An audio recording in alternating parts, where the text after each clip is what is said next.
ಬರುವ ಅಮಾವಾಸ್ಯೆ ನಿನ್ನ ಸಾವು ಶತಸಿದ್ಧ. ಪ್ರಕೃತಿಯಲ್ಲಿ ತೇಲಿ ಬಂದ ಅನಾಮಧೇಯ ಕೂಗು ಅವನ ಮೈಮನವನ್ನು ಭಯಭೀತಗೊಳಿಸಿತ್ತು. ಬಹಳ ಬಹಳ ವರ್ಷಗಳ ಹಿಂದೆ ಹಿಮಾಲಯ ಪರ್ವತಗಳ ನೆರಳಲ್ಲಿ ಆವರಿಸಿಕೊಂಡಿದ್ದ ಒಂದು ಮರೆತು ಹೋದ ಹಳ್ಳಿ ಇತ್ತು. ಆ ಹಳ್ಳಿಯ ಅಂಚಿನಲ್ಲಿ ಕಾಡಿನೊಳಗೆ ಯಾರೂ ಹತ್ತಿರ ಹೋಗದ ಹಳೆಯ ಮಠವೊಂದು ನಿಂತಿತ್ತು. ಮಠದೊಳಗೆ ವಾಸ ಮಾಡುತ್ತಿದ್ದವನು ತ್ರಿವಿಕ್ರಮ ಎಂಬ ಮಂತ್ರವಾದಿ. ತ್ರಿವಿಕ್ರಮನು ಸಾಮಾನ್ಯ ಮನುಷ್ಯನಾಗಿರಲಿಲ್ಲ. ಬಾಲ್ಯದಿಂದಲೇ ಅವನಿಗೆ ಮಂತ್ರತಂತ್ರಗಳ ಮೇಲೆ ಒಂದು ರೀತಿಯ ಆಸಕ್ತಿ ಇತ್ತು. ಅವನ ತಂದೆ ತಾಯಿ ಅತೀ ಬಡವರು. ಆದರೆ ಅವನು ಬಡತನವನ್ನು ತಾಳಲಿಲ್ಲ. ತನ್ನ ಮನಸ್ಸಿನಲ್ಲೇ ಒಂದು ಶಪಥ ಮಾಡಿದ್ದ. ನಾನು ಒಮ್ಮೆ ಈ ಜಗತ್ತಿನಲ್ಲೇ ಅತೀ ಶಕ್ತಿಶಾಲಿ, ಅತೀ ಶ್ರೀಮಂತನಾಗುತ್ತೇನೆ ಎನ್ನುವ ಮಹಾದಾಸೆ ಇಟ್ಟುಕೊಂಡಿದ್ದ. ಹುಡುಗನಾಗಿದ್ದಾಗ ಅವನು ಗುರುಗಳನ್ನು ಬಿಟ್ಟು ಕಾಡು ಮಠಗಳಲ್ಲಿ ಸಂಚರಿಸುತ್ತಾ ತಂತ್ರಮಂತ್ರ ಕಲಿತುಕೊಂಡ. ಕೆಲವೊಮ್ಮೆ ಅವನು ಸ್ಮಶಾನಗಳಲ್ಲಿ ತಪಸ್ಸು ಮಾಡುತ್ತಿದ್ದ. ಚಂದ್ರಗ್ರಹಣದ ರಾತ್ರಿ ಅವನು ಉರಿ ಬೆಂಕಿಯೊಳಗೆ ಕುಳಿತುಕೊಂಡು ಮಂತ್ರ ಪಠಿಸುತ್ತಿದ್ದ. ಪ್ರೇತಗಳು ಅವನನ್ನು ನೋಡಿದರೆ ಓಡಿ ಹೋಗುತ್ತಿದ್ದರು. ಅವನ ತಪಸ್ಸು ಅವನಿಗೆ ಹಲವು ಶಕ್ತಿಗಳನ್ನು ಕೊಟ್ಟಿತು. ಕತ್ತಲಿನಲ್ಲಿ ನೋಡಬಲ್ಲ ಶಕ್ತಿ, ಪ್ರೇತಾತ್ಮಗಳನ್ನು ತನ್ನ ಆಜ್ಞೆಗೆ ಒಳಪಡಿಸುವ ಶಕ್ತಿ, ಪ್ರಕೃತಿಯ ಕೆಲವೆಲ್ಲ ಅಂಶಗಳನ್ನು ನಿಯಂತ್ರಿಸುವ ಶಕ್ತಿ. ಆದರೆ ಒಂದು ಶಕ್ತಿಯೂ ಅವನ ಹೃದಯದ ಲೋಭವನ್ನು ತಣಿಸಲಿಲ್ಲ. ಅವನಿಗೆ ಬೇಕಾಗಿದ್ದದ್ದು ಅಸಂಖ್ಯ ಚಿನ್ನ, ಬೆಳ್ಳಿ, ಅಮರತ್ವ ಮತ್ತು ನಿಗೂಢ ನಿಧಿ. ಒಂದು ಅಮಾವಾಸ್ಯೆಯ ರಾತ್ರಿ ಕಾವೇರಿ ನದಿಯ ತೀರದಲ್ಲಿ ಅವನು ದೊಡ್ಡ ಹವನವನ್ನೇ ಹಮ್ಮಿಕೊಂಡಿದ್ದ.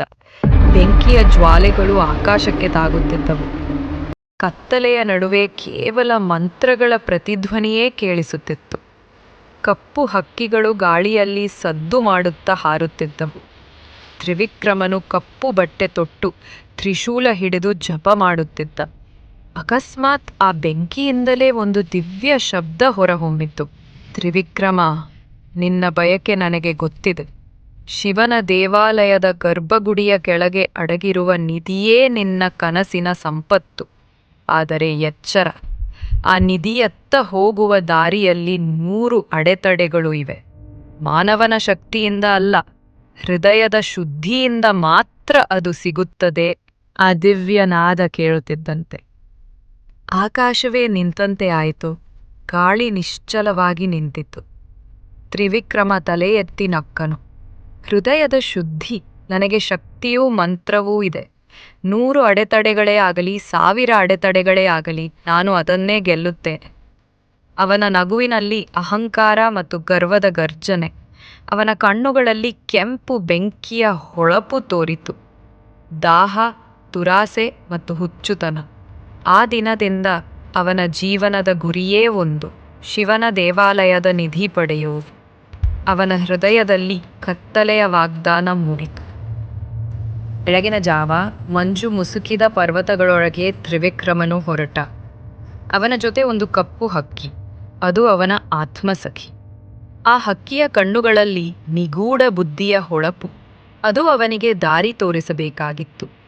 ಪ್ರಯಾಣ ಸುಲಭವಾಗಿರಲಿಲ್ಲ. ದಟ್ಟ ಕಾಡಿನೊಳಗೆ ಅಳಿಲುಗಳು, ಹಾವುಗಳು, ಅಡವಿ ಪ್ರಾಣಿಗಳು ಎಲ್ಲವೂ ಅವನ ಮುಂದೆ ಬಂದವು. ಆದರೆ ತ್ರಿವಿಕ್ರಮನು ಮಂತ್ರೋಚ್ಚಾರಣೆ ಮಾಡುವಷ್ಟರಲ್ಲಿ ಅವು ಎಲ್ಲವೂ ಓಡಿ ಹೋಗುತ್ತವೆ. ಆದರೆ ಕೆಲವೇ ಗಂಟೆಗಳಲ್ಲಿ ಅವನು ಒಂದು ವಿಚಿತ್ರ ಅನುಭವ ಮಾಡಿದ. ಕಾಡಿನಲ್ಲಿ ಹೆಜ್ಜೆ ಹಾಕುತ್ತಿದ್ದಂತೆಯೇ ನೆಲ ಕಂಪಿಸಿತು. ಮರಗಳು ಗಾಳಿಯಲ್ಲಿ ತೂಗಿದವು. ಮುಂದೆ ಒಂದು ಭಯಾನಕ ನಾಗ ತನ್ನ ಬಾಯಿ ತೆರೆದು ಬೆಂಕಿ ಉಗುಳಿತು. ಯಾರೂ ಈ ದಾರಿಯಲ್ಲಿ ಹೋಗಬಾರದು ಎಂದು ನಾಗ ಗರ್ಜಿಸಿತು. ತ್ರಿವಿಕ್ರಮನು ಜೋರಾಗಿ ಮಂತ್ರ ಪಠಿಸಿ ತನ್ನ ತ್ರಿಶೂಲವನ್ನು ಎತ್ತಿದ. ಆ ತ್ರಿಶೂಲದಿಂದ ಹೊಳೆದ ಜ್ವಾಲೆ ನಾಗನ ಕಣ್ಣುಗಳನ್ನು ಸುಟ್ಟು ಹಾಕಿತು. ನಾಗ ಕಿರುಚಿ ನೆಲ ಕಪ್ಪಳಿಸಿತು. ತ್ರಿವಿಕ್ರಮನಕ್ಕಹ, ಇದು ಮೊದಲ ಅಡೆತಡೆ ಅಷ್ಟೇ. ಮುಂದೆ ಇನ್ನಷ್ಟು ಸವಾಲುಗಳನ್ನು ನಾನು ಜಯಿಸಲೇಬೇಕಿದೆ. ತ್ರಿವಿಕ್ರಮನು ಪ್ರೇತಗಳನ್ನೂ ನಾಗನನ್ನೂ ಸೋಲಿಸಿ ಇನ್ನೂ ಆಳವಾದ ಕಾಡಿನೊಳಗೆ ಕಾಲಿಟ್ಟ. ಕಾಡು ಈಗ ಅಸಹಜವಾಗಿ ನಿಶ್ಶಬ್ದವಾಗಿತ್ತು. ಗಾಳಿಯೇ ಇಲ್ಲದಂತಿತ್ತು.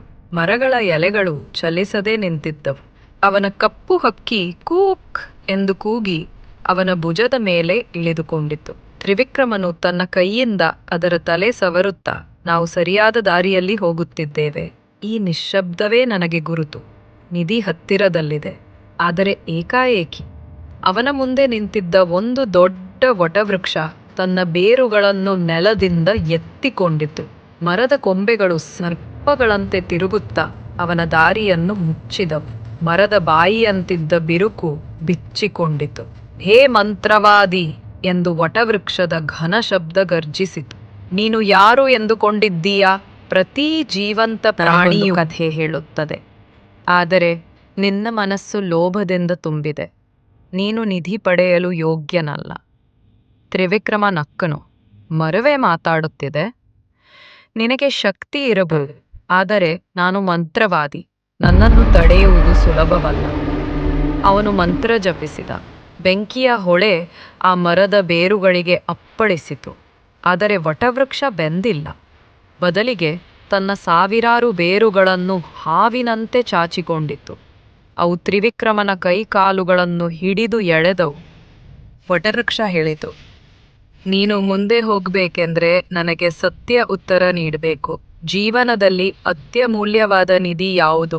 ಚಿನ್ನವೋ, ಬೆಳ್ಳಿಯೋ ಅಥವಾ ಶಕ್ತಿ? ತ್ರಿವಿಕ್ರಮನು ತಕ್ಷಣ ಉತ್ತರಿಸಿದ, ಶಕ್ತಿ. ಶಕ್ತಿ ಇದ್ದರೆ ಚಿನ್ನ, ಬೆಳ್ಳಿ ಎಲ್ಲವನ್ನೂ ಪಡೆಯಬಹುದು. ಮರ ನಕ್ಕಿತು, ಆದರೆ ಅದರ ನಗು ದುಃಖಭರಿತವಾಗಿತ್ತು. ಅಯ್ಯೋ ಮನುಜ, ನಿನ್ನ ಮನಸ್ಸು ಇನ್ನೂ ಕತ್ತಲೆಯಲ್ಲೇ ಇದೆ. ನಿಜವಾದ ನಿಧಿ ಪ್ರೀತಿ, ದಯೆ, ಜ್ಞಾನ ಇವು. ಆದರೆ ನಿನ್ನ ಉತ್ತರ ತಪ್ಪು. ಆದರೂ ನಿನ್ನನ್ನು ಬಿಡುತ್ತೇನೆ, ಏಕೆಂದರೆ ನೀನು ಮುಂದೆ ಹೋಗಿ ನಿನ್ನ ತಪ್ಪಿನ ಬೆಲೆಯನ್ನು ತರಬೇಕಾಗಿದೆ. ಮರವು ತನ್ನ ಬೇರುಗಳನ್ನು ಬಿಟ್ಟಿತು. ತ್ರಿವಿಕ್ರಮ ಉಸಿರಾಡಿ ನಿಂತ. ಈ ಮೂಢ ಮರ ನನಗೆ ಉಪದೇಶ ಕೊಡುತ್ತಿದೆಯಾ? ನಿಜವಾದ ನಿಧಿ ಶಕ್ತಿ ಅಷ್ಟೇ. ಮುಂದೆ ಹೋದರೆ ಅದು ನನಗೆ ಸಿಗುತ್ತದೆ ಎಂದುಕೊಂಡ. ಕಾಲಚಕ್ರದ ಗುಹೆ. ಕೆಲವು ಗಂಟೆಗಳ ನಡೆದು ತ್ರಿವಿಕ್ರಮನು ಕಲ್ಲುಗಳಿಂದ ಸುತ್ತುವರೆದ ಒಂದು ದೊಡ್ಡ ಗುಹೆಯ ಎದುರು ತಲುಪಿದ. ಅದರ ಬಾಗಿಲಿನ ಮೇಲೆ ಅಸ್ಪಷ್ಟವಾದ ಲಿಪಿ ಕೆತ್ತಲಾಗಿತ್ತು. ಇಲ್ಲಿ ಕಾಲ ನಿಲ್ಲುವುದಿಲ್ಲ. ಪ್ರವೇಶಿಸಿದವನು ತನ್ನ ಭೂತ, ವರ್ತಮಾನ, ಭವಿಷ್ಯವನ್ನು ಕಾಣಲೇಬೇಕು.